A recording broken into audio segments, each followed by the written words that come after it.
So we still need to work on that.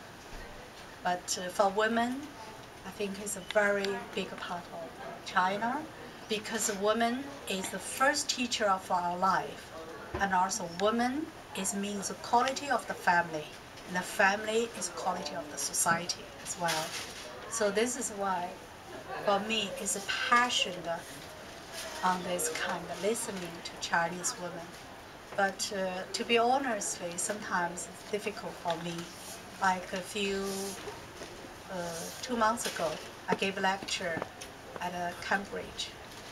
A Chinese student, PhD, stood up, said, Xinran, you always write those people who never been educated, peasants, farmers, they're just wild flowers, wild grass.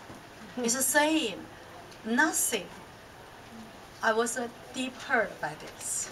So I told them, yes, if you don't understand that, if you never have a close look at them, you don't understand the beauty of them, you don't understand they are part of the beautiful landscape, and also it's beautiful of today's art.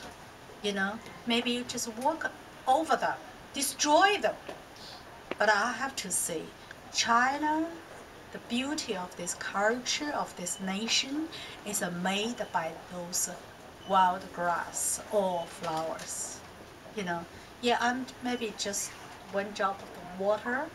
I can't do the big deal, but I do believe this one drop of water maybe can help a tiny bit green, or one wild grass, or one wild flowers. This is what I try to do. Thank you. And now this last book is about the unwanted daughters and their mothers. What was the starting point for writing about that topic in particular? To be honestly, I'm not brave enough.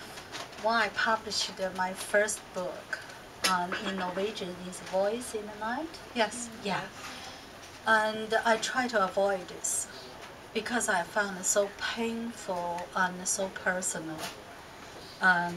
So even someone new, I've been interviewed secret mothers and unforgotten daughters in the last 20 years. I said to them, I just can't go into this project. But since my book has been published over 30 languages, I started a book tour around the world. Many countries, maybe over 25 countries, again and again. And so many families come to me when they adopted the Chinese girls. Over 120,000 Chinese orphan girls have been adopted by 27 countries. So no matter who they are and what kind of language they speak and how old they are, the girls always come to me, ask the same question: why my Chinese mom didn't want me. And in my London flat, I still keep the video. It's a tiny girl from America, and she's only 3.5 years old. On the video, she look at me and say, Xinran, because I'm too ugly or because I'm not good girl, so this is why my Chinese mom didn't want me? Could you tell me why? First time I watched the video, I was in tears because I know the reason why. But I just feel it too emotionally and too personal to tell. So until 2006, I met a big group of Chinese adoptees in New York. America is the largest country adopted children from China, almost over 80,000 kids already. Then that group is quite old, an elder group compared to other countries, almost 17 and 19 years old, because China opened this international adoption from 1992, 93. But one girl come to me and said, Xinran, my classmate said my mom, Chinese mom, must be criminal. This is why I was dropped, abandoned. So that is really wake me up. Because I realized those girls, one day they become a mother.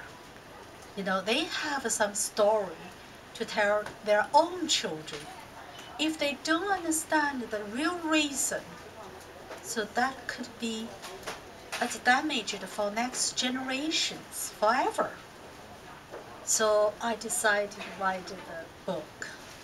But I was so scared to write in London because the environments could remind me again and again.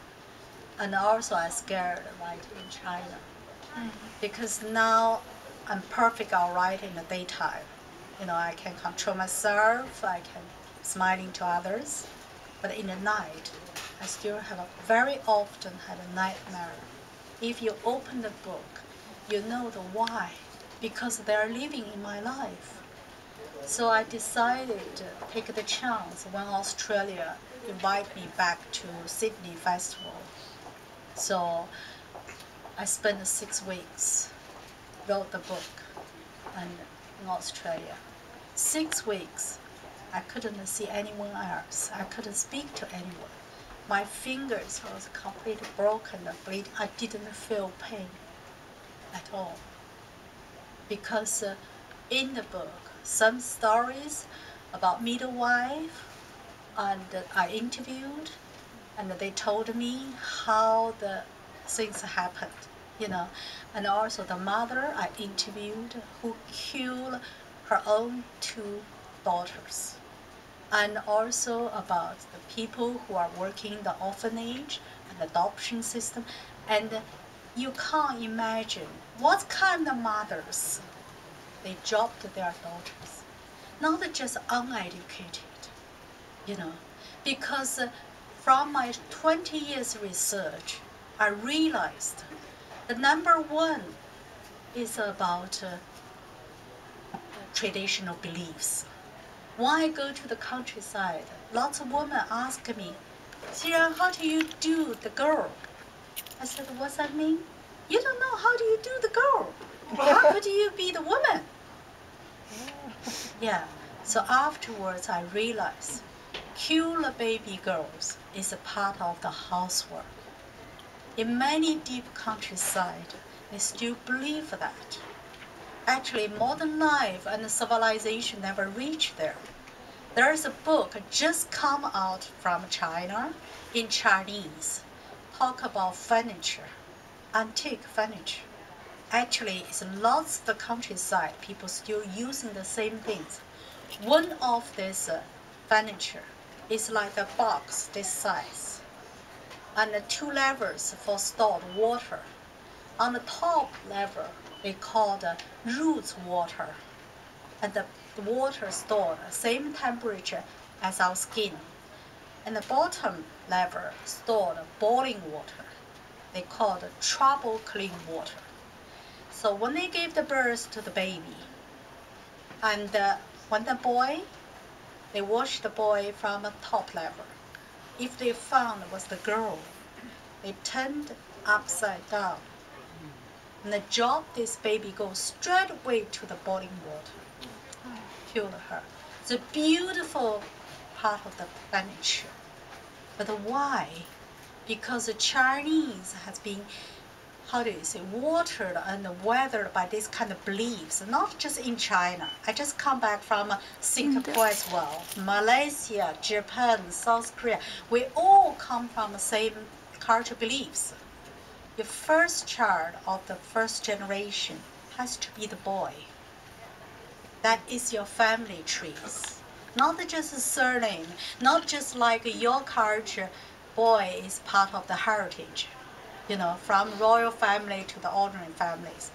Not just about this.